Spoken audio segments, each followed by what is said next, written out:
السلام علیکم ورحمۃ اللہ وبرکاتہ۔ الحمد للہ وحدہ والصلاة والسلام علی من لا نبی بعدہ وعلی آلہ واصحابہ اجمعین وبارک وسلم تسلیما کثیرا کثیرا۔ فاعوذ باللہ من الشیطان الرجیم، بسم اللہ الرحمن الرحیم۔ ان المسلمین والمسلمات والمؤمنین والمؤمنات والقانتین والقانتات والصادقین والصادقات والصابرین والصابرات والخاشعین والخاشعات والمتصدقین والمتصدقات والصائمین والصائمات والحافظین فروجهم والحافظات والذاکرین اللہ کثیرا والذاکرات اعد اللہ لهم مغفرة واجرا عظیما۔ صدق اللہ مولانا العظیم۔ رب اشرح لی صدری ویسر لی امری واحلل عقدۃ من لسانی یفقہوا قولی۔ قابل قدر سامعین کرام، برادران ملت،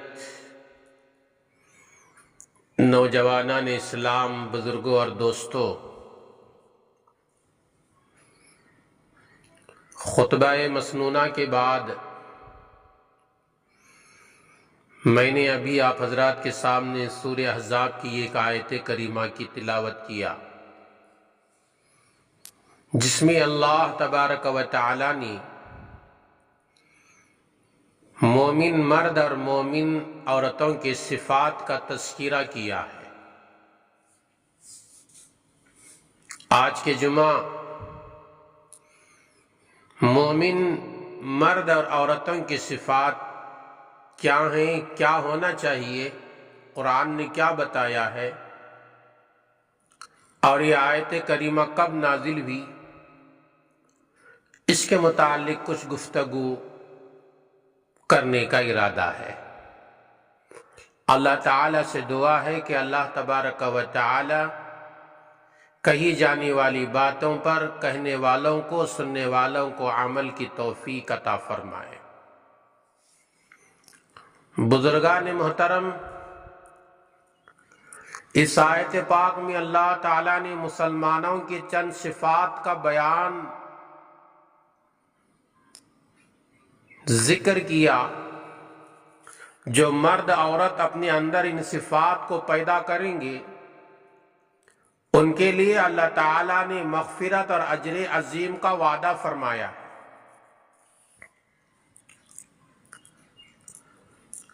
اس آیت کے شان نزول کے بارے میں بعض مفسرین کرام کی یہ رائے ہے۔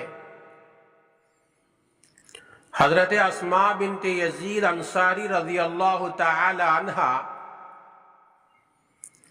پیارے آقا حضور اقدس صلی اللہ علیہ وسلم کی خدمت اقدس میں حاضر ہوئی اور عرض کیا، میں عورتوں کی طرف سے قاصد بن کر آئی ہوں۔ قرآن مجید میں اللہ تعالیٰ نے مردوں کا ذکر فرمایا ہے، جگہ جگہ اللہ تعالیٰ نے قرآن مجید میں ارشاد فرمایا، یا ایھا الذین آمنوا سے خطاب فرمایا، اگرچہ اس کے ماتحت عورتیں بھی داخل ہیں، مگر مخصوص طور پر عورتوں کا ذکر نہیں ہے، اس لیے میں عورتوں کی طرف سے قاصد بن کر آئے ہوں۔ ایسا کیوں ہوا ہے؟ ایک روایت ہے۔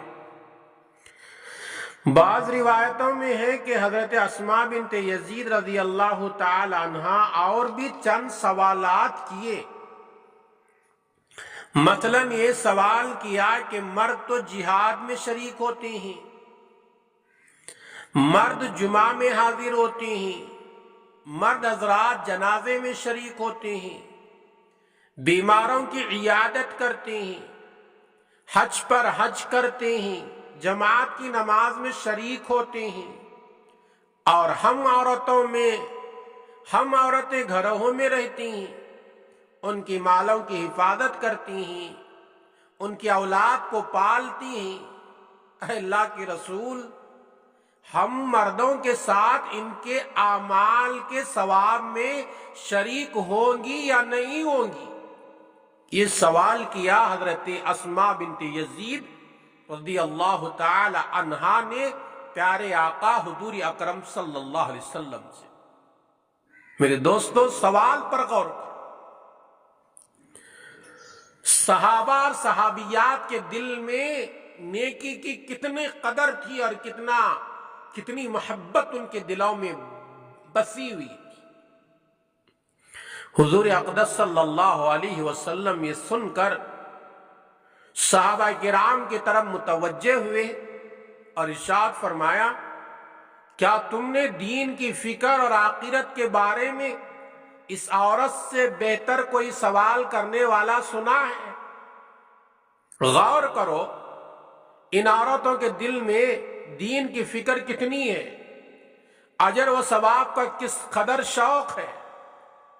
آج ہماری ماں اور بہنوں کو کپڑوں کا شوق ہوتا ہے، زیورات کا شوق ہوتا ہے، دنیا کی زیب و زینت، گھر میں عمدہ سے عمدہ فرنیچر کی فکر ہوتی ہے، اس چیز میں ایک دوسرے کے آگے بڑھنے کی فکر کرتی ہیں۔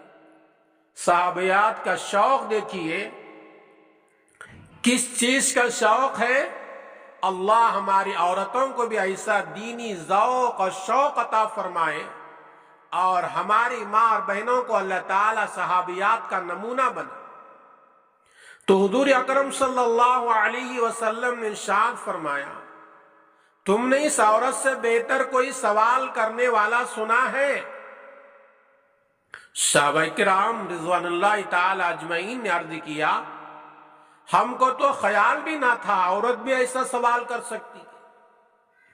اس کے بعد حضور اکرم صلی اللہ علیہ وسلم نے حضرت اسماء رضی اللہ تعالی عنہا کی طرف متوجہ ہوئے ارشاد فرمایا، غور سے سن اور میری بات کو سمجھ، جن عورتوں نے تجھ کو یہ سوال دے کر بھیجا ہے ان کو جا کر بتا دے، جو عورت اللہ کے حقوق ادا کرنے کے ساتھ اپنے شوہر کے ساتھ اچھا سلوک کرتی ہے اور اس کی اطاعت و فرما برداری کرتی ہے، اس کو ناراض نہیں کرتی، اس کو خوش کرنے کی فکر میں رہتی ہے اور ان اعمال پر اس کا تعاون اور مدد کرتی ہے، رکاوٹ نہیں بنتی، وہ اپنے شوہر کے ساتھ ان تمام اعمال کے ثواب میں برابر کی شریک رہے گی۔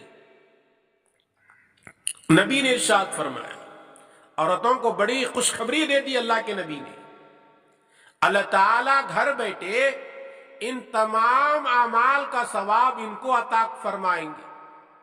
ان کو گھر بیٹھے جہاد کا ثواب ملے گا، ان کو گھر بیٹھے حج کا ثواب ملے گا، ان کو گھر بیٹھے تبلیغ میں نکلنے کا ثواب ملے گا، ان کو گھر بیٹھے جنازوں میں شریک ہونے کا ثواب ملے گا، اور ان کو گھر بیٹھے مریضوں کی عیادت کا ثواب ملے گا۔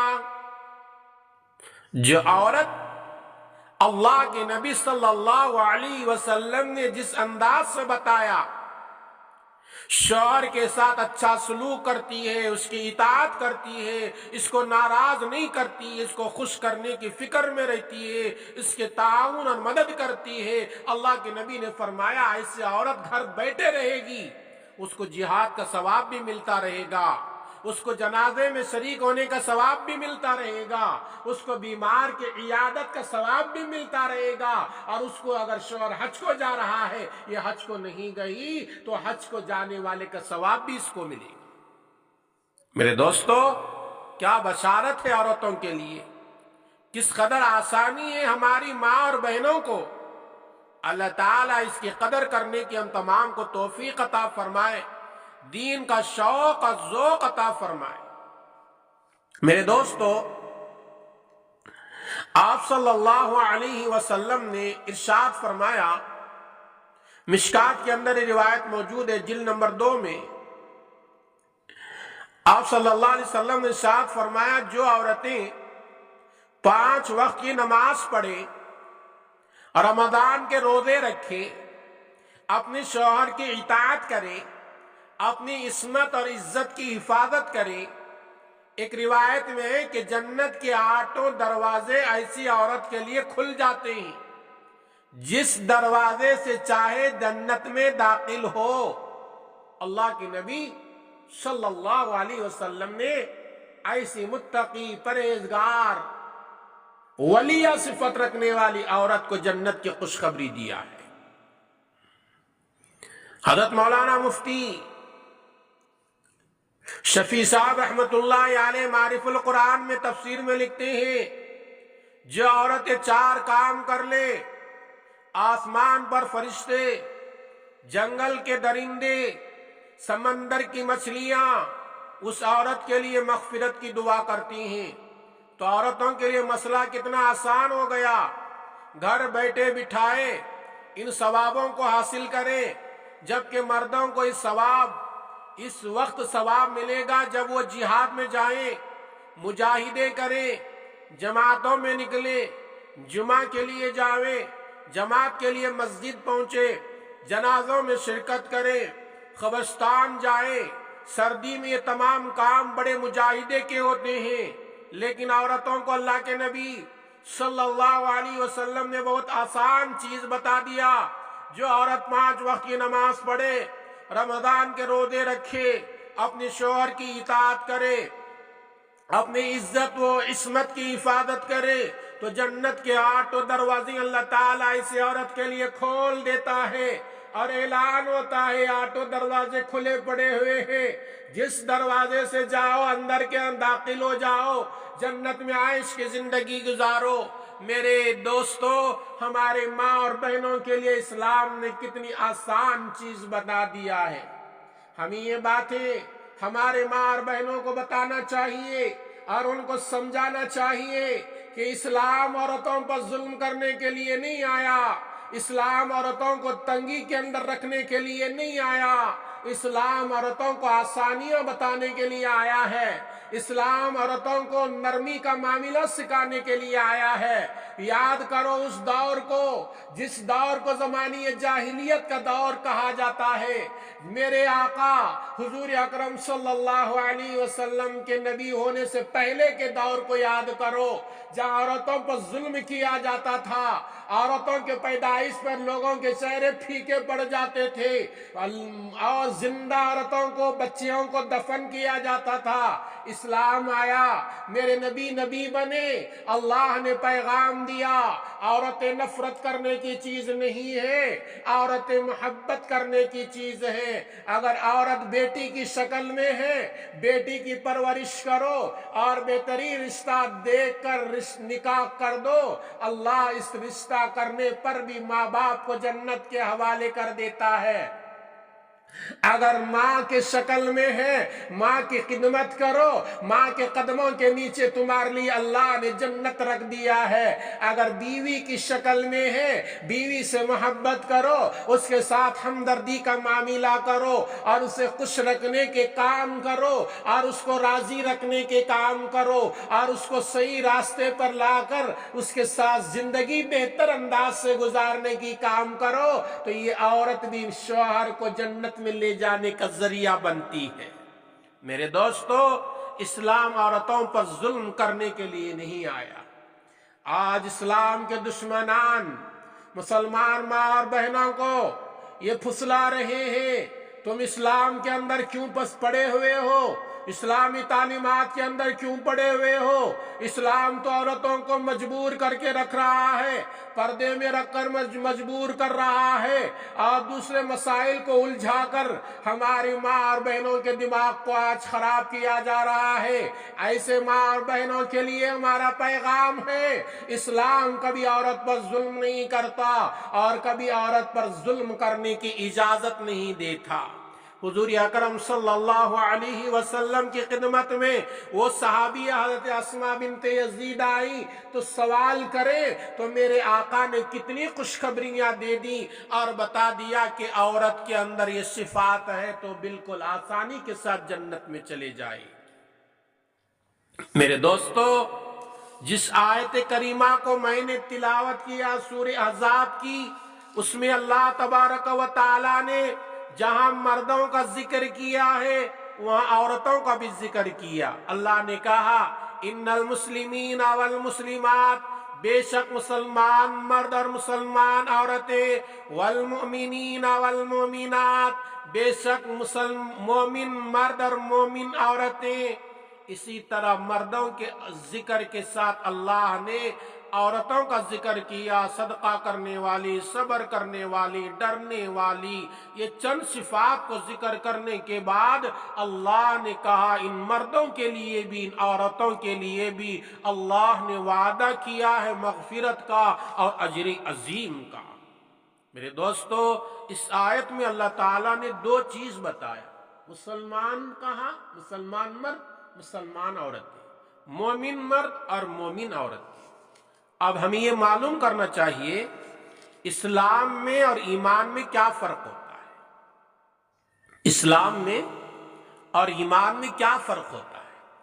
ہم سمجھتے ہیں کہ اسلام بھی ایک ہی ہے اور ایمان بھی ایک ہے، نہیں، کچھ فرق ہے۔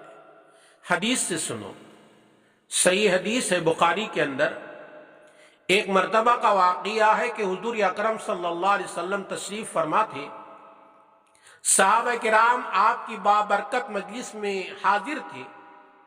ایک نوجوان آیا جس کے صفات کا تذکرہ حدیث میں یوں ہے، شدید البیاض الثیاب، نہایت سفید کپڑے پہنے ہوا تھا نوجوان، شدید سواد الشعر، بال بہت سیاہ تھے، کالے تھے، لا یرا علیہ اثر السفر، اس پر سفر کا کوئی اثر بھی دکھائی نہیں رہا تھا، مسافر ہے ایسا بھی معلوم نہیں ہو رہا تھا کہ آدمی مسافر بنتا ہے تو کپڑے کچھ گندے ہوتے ہیں، بال بکھرے ہوئے ہوتے ہیں، ایسا بھی نہیں معلوم ہو رہا تھا۔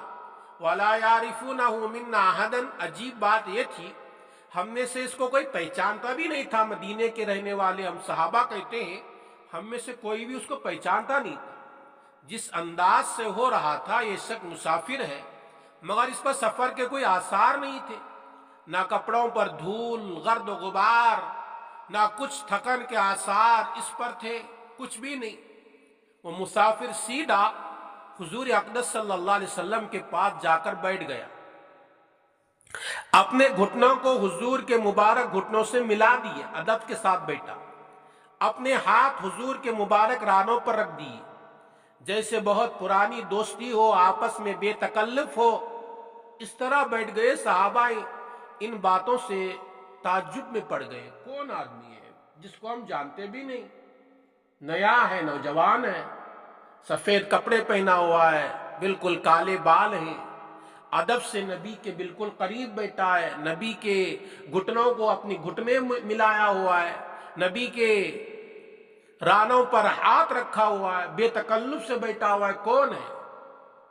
اس کے بعد اس نوجوان نے حضور سے سوال کرنا شروع کر دیا۔ کیا سوال تھا؟ یا محمد اخبرنی عن الاسلام، اے محمد مجھے بتائیے اسلام کیا ہے؟ حضور اقدس صلی اللہ علیہ وسلم نے ارشاد فرمایا، الاسلام ان تشہد ان لا الہ الا اللہ وان محمد رسول اللہ وتقیم الصلاۃ وتؤتی الزکاۃ وتصوم رمضان وتحج البیت ان استطاع الیہ سبیلا۔ اسلام اس بات کی گواہی دیتا ہے اللہ تعالیٰ کے سوا کوئی عبادت کے لائق نہیں، محمد صلی اللہ علیہ وسلم اللہ کے رسول ہیں، نماز قائم کرنا، زکوٰۃ دینا، رمضان کے روزے رکھنا، اور بیت اللہ تک جانے کی استطاعت ہے تو حج پر بیت اللہ کے لیے جانا، یہ 5 چیزیں حضور اکرم صلی اللہ علیہ وسلم نے اسلام کی تعریف میں بیان فرمائی۔ یہ سب اعمال ہیں جن کا تعلق ظاہری اعضاء و جوارح سے۔ اس کے جواب میں وہ نوجوان جو اللہ کے نبی کے بالکل قریب آ کر بیٹھا تھا کہنے لگا، صدقت، یعنی آپ نے صحیح فرمایا، صحابہ کہتے ہیں ہمیں بڑا تعجب ہوا، خود حضور سے سوال کر رہا ہے، پھر خود ہی اس کی تصدیق بھی کر رہا، اس کا مطلب یہ ہے کہ مسائل پہلے سے جانتا، پھر حضور سے کیوں پوچھ رہا ہے؟ پھر اس نے نوجوان نے جو آیا تھا دوسرا سوال کیا، فاخبرنی عن الایمان، مجھے ایمان کی حقیقت بتائی۔ حضور اکرم صلی اللہ علیہ وسلم نے ارشاد فرمایا، ان تؤمن باللہ وملائکتہ وکتبہ ورسلہ والیوم الآخر وتؤمن بالقدر خیرہ وشرہ۔ حضور اقدس صلی اللہ علیہ وسلم نے جملے میں ایمان کو بیان فرمایا۔ ایمان کی حقیقت یہ اللہ تعالیٰ پر ایمان لانا، اللہ کے فرشتوں پر ایمان لانا، اللہ کی نازل کردہ کتابوں پر ایمان لانا، اللہ کے بھیجے ہوئے تمام رسولوں پر ایمان لانا، آخرت کے دن پر ایمان لانا، تقدیر پر ایمان لانا، بھلی ہو یا بری، یہ تمام چیزیں ایمانیات میں سے ہیں۔ ان تمام چیزوں کا تعلق انسان کے دل سے ہے۔ اس اعتبار سے دیکھیں، اسلام اور ایمان میں ذرا فرق ہے۔ اسلام کا تعلق ظاہر سے ہے، ایمان کا تعلق باطن سے ہے، اندر سے ہے۔ پھر وہ نوجوان نے تیسرا سوال کیا، فاخبرنی عن الاحسان، مجھے احسان کے بارے میں بتاؤ۔ تو حضور اکرم صلی اللہ علیہ وسلم نے ارشاد فرمایا، ان تعبد اللہ کانک تراہ فإن لم تکن تراہ فإنہ یراک۔ احسان یہ ہے تم اللہ تعالیٰ کی عبادت اس طرح کرو گویا تم اللہ کو دیکھ رہے ہو۔ اگر تم اللہ کو نہیں دیکھ رہے ہو تو پھر اس بات کا استحضار کرو اللہ تعالیٰ تم کو دیکھ رہا ہے۔ اپنی عبادت میں اللہ کا دھیان پیدا کرو، اس میں جس قدر آگے بڑھو صفات احسان تم کو حاصل ہوگی، احسان کا صفات تمہارے اندر پیدا ہوگی۔ تو پھر اس نے سوال کیا، فاخبرنی عن الساعہ، مجھے قیامت کے بارے میں خبر دو۔ تو حضور اکرم صلی اللہ علیہ وسلم نے فرمایا، مل مسئول عنہا بعالم من السائل، قیامت کے بارے میں جتنا علم سائل کو ہے، یعنی سوال کرنے والا جو تم سوال کر رہے ہو اس کو ہے، اتنا ہی علم مجھے بھی ہے۔ یعنی اتنی بات یقینی ہے قیامت آنے والی ہے، مگر کب آئے گی اس کا تعین اللہ کے سوا کسی کو معلوم نہیں، یہ صرف اللہ تعالیٰ کی ہے۔ ان اللہ عندہ علم الساعہ۔ پھر اس نے سوال کیا، فاخبرنی عن اماراتہا، مجھے کچھ قیامت کی علامتیں بتا دے۔ حضور اکرم صلی اللہ علیہ وسلم نے ارشاد فرمایا، قیامت کی علامت یہ ہے، باندی اپنے سردار کو جنے گی، جنم دے گی۔ محدثین نے اس کے کئی مطلب بیان کیے، ان میں سے مطلب یہ، اولاد اپنے ماں باپ کی نافرمانی کریں گے، والدین کو ستائیں گے۔ ارشاد فرمایا، تم ننگے پاؤں، ننگے بدن، ننگے دست بکریاں چرانے والے کم حیثیت پسماندہ لوگوں کو دیکھیں گے، وہ بڑی بڑی عمارتوں پر فخر کریں، جن کے پاس رہنے کے لیے مکان نہیں ہوتے تھے، بدن پر ڈھنگ کا کپڑا نہیں ہوتا تھا، فقر و فاقے میں مبتلا تھے، بکریاں چرا کر گزر بسر کرتے تھے، مگر قیامت کے قریب وہ ایسے صاحب مال ہوں گے، بڑے بڑے بنگلے مکان بنائیں گے، اس پر ایک دوسرے پر فخر کریں گے۔ اس کے بعد وہ فوراً سائل چلے گئے۔ پھر کچھ دیر بعد حضور اقدس صلی اللہ علیہ وسلم نے راوی حضرت عمر سے ارشاد فرمایا، عمر اتدری من السائل، اے عمر تم جانتے ہو سائل کون تھا؟ کہنے لگے، اللہ و رسول و عالم، اللہ اس کے رسول بہتر جانتے ہیں۔ تو حضور اکرم صلی اللہ علیہ وسلم نے فرمایا، فَإِنَّهُ جِبْرِيلَ آتَاكُمْ يُعَلِّمُكُمْ دِينَكُمْ، حضور نے ارشاد فرمایا جبرائیل تھے، تم کو تمہارے دین کی ضروری اہم باتیں سکھانے کے لیے تشریف لائے۔ یہ حدیث جبرائیل کے نام سے مشہور ہے، جس میں دین کی کئی باتیں کا سوال و جواب کے طریقے بتائے گئے ہیں۔ میرے دوستو، اسلام میں اور ایمان میں کچھ فرق ہے۔ ایمان الگ چیز ہے، اسلام الگ چیز ہے، اس میں تھوڑا تھوڑا فرق ہوتا ہے، اسے معلوم کر لینا ضروری ہے۔ اسلام کہتے ہیں ظاہری چیزوں، ایمان کہتے ہیں دل کے اندر بیٹھنے والی چیزوں، اور کچھ چیزیں جانا جاتا ہے، مانا نہیں جاتا، اسے مومن نہیں کہیں گے۔ جان نہ کہیں گے۔ اور بھی کچھ باتیں ہیں، وقت کی کمی کے بنا پر اپنی بات کو ختم کر رہا ہوں۔ اسی عنوان کو انشاءاللہ آئندہ جمعہ بھی پیش کرنے کی کوشش کروں گا۔ اللہ تبارک و تعالی سے دعا فرمائیے، اللہ تبارک و تعالی کہی سنی ہوئی باتوں پر عمل کی توفیق عطا فرمائے۔ السلام علیکم ورحمۃ اللہ وبرکاتہ۔